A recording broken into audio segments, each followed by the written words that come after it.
So, a farming simulation game made by one man became one of the most sold and played games of all time. Huh?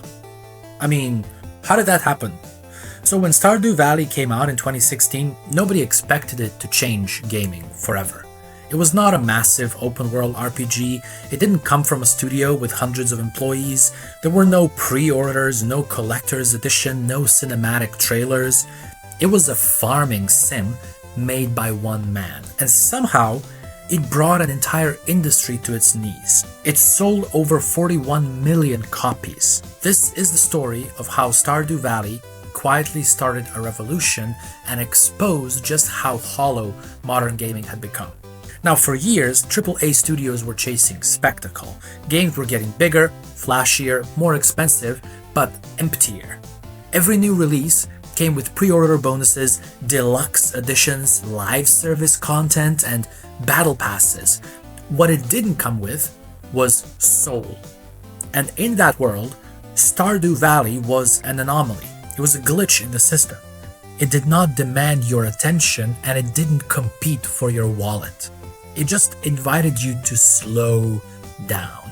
Plant a few crops, talk to your neighbors, go fishing, watch the sunset, and in doing so, it reminded players of something they hadn't felt in years. Peace. Eric Barone, known online as Concerned Ape, was not supposed to be a revolutionary. He was just a guy who couldn't find a job after college. And so he kind of decided, like, heck, let's make a game. He didn't have a team or funding or experience. He just spent 4 years teaching himself how to code, how to do pixel art, animation, music, sound design. He even composed the soundtrack himself. So he built Stardew Valley from the ground up. One pixel, one melody, one sleepless night at a time. And while massive studios were laying off developers by the hundreds, Barone was quietly crafting every detail of a virtual town that felt more human than anything big publishers could produce. And when it finally launched, he expected a small following, but what he got was a cultural earthquake. Stardew Valley exploded overnight. Within weeks, it had sold over 1 million copies, and within months, it became one of Steam's highest-rated games of all time. And within a year, it was a phenomenon. Players were living in Stardew Valley. They built farms, they married villagers, they told stories about their lives in Pelican Town as if it were real. Forums filled with people saying it helped them through depression, burnout, and grief. It wasn't entertainment. For some, it was therapy. And that's when the contrast became impossible to ignore. While Stardew Valley was bringing joy to millions, the rest of the industry was collapsing under its own greed. EA was selling loot boxes, Ubisoft was turning every game into a content treadmill, Blizzard was falling apart, and Rockstar was charging full price for 10-year-old games. Every major publisher seemed more interested in monetization than in making something meaningful. And then came Stardew Valley, a $15 full game with no microtransactions, no Ultimate Edition, no early access.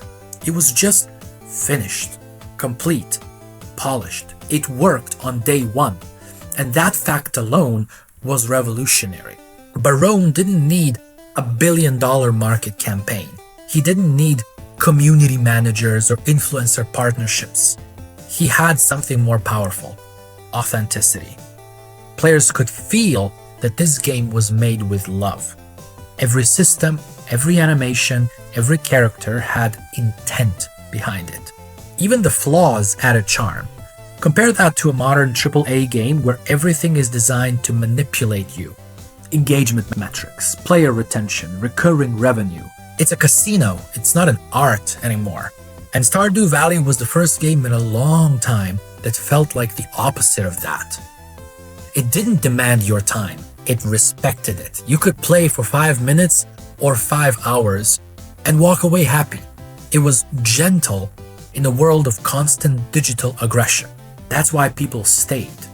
And then came the community. Fans built on Stardew Valley. They created mods, thousands of them actually, new crops, new storylines, new maps, new romance options. And some of them were so good that they felt like official expansions. And instead of shutting them down with cease and desist letters like the big studios often do, Barone encouraged it. He even built features to make modding easier. It was everyone's game. That was the turning point. Stardew Valley stopped being a product and became a platform for creativity, kindness, and connection. Meanwhile, AAA companies were still locking content behind paywalls and DRM. They were terrified of losing control. Barone gave that control away, and that's why he won. Because behind the scenes, major publishers started panicking. They saw Stardew Valley selling millions of copies without a marketing budget. They saw its player base outlasting theirs, and they saw one guy outperforming entire studios. Suddenly, the excuses didn't work anymore. You couldn't justify broken launches, exploitative DLCs, or $70 price tags when a solo developer was doing it better and doing it right. You couldn't claim that players expect microtransactions when Stardew Valley was thriving without them. You couldn't pretend gamers don't like 2D art when millions were falling in love with pixels again. It was embarrassing, and it was beautiful. But what makes Stardew Valley legendary is not just its success, it's its longevity. Because almost a decade later, and it's still one of the most played games on Steam. I mean, it's on every platform, from PC to Switch to mobile, and it's still getting free updates from Barone himself. Think about that. While big studios abandon games 6 months after launch, this one man is still improving his masterpiece almost a decade later. He doesn't need to, he's already beyond rich, but he does it because he cares. And that's what players feel every time they load up the game. The care, the attention, the sincerity.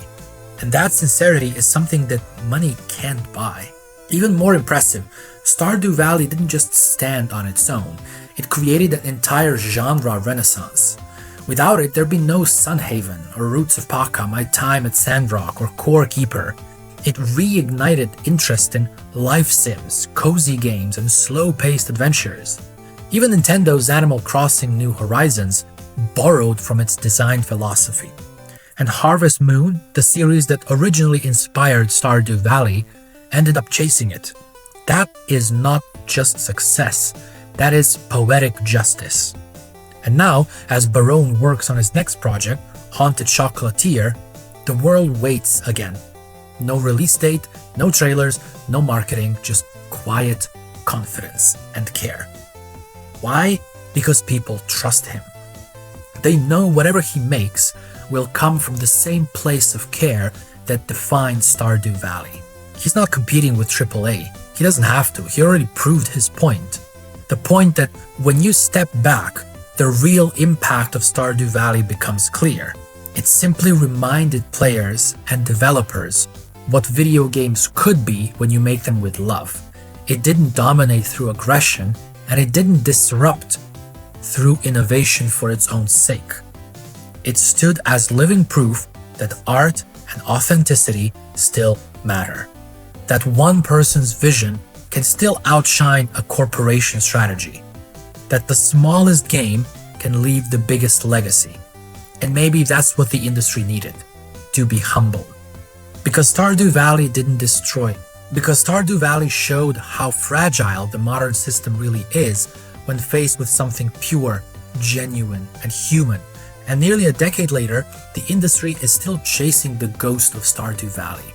Every cozy indie trailer you see today, every wholesome showcase, every studio promising crafted experiences owes something to that moment in 2016.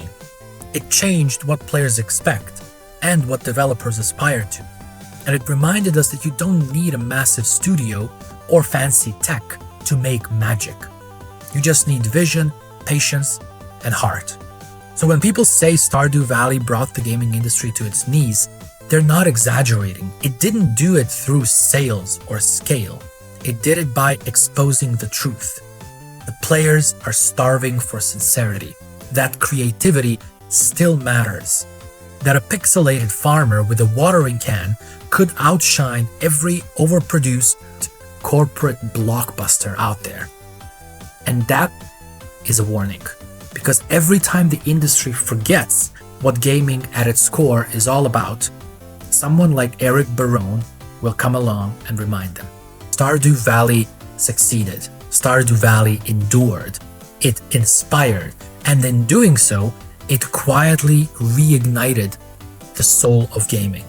One farm, one player, one pixel at a time.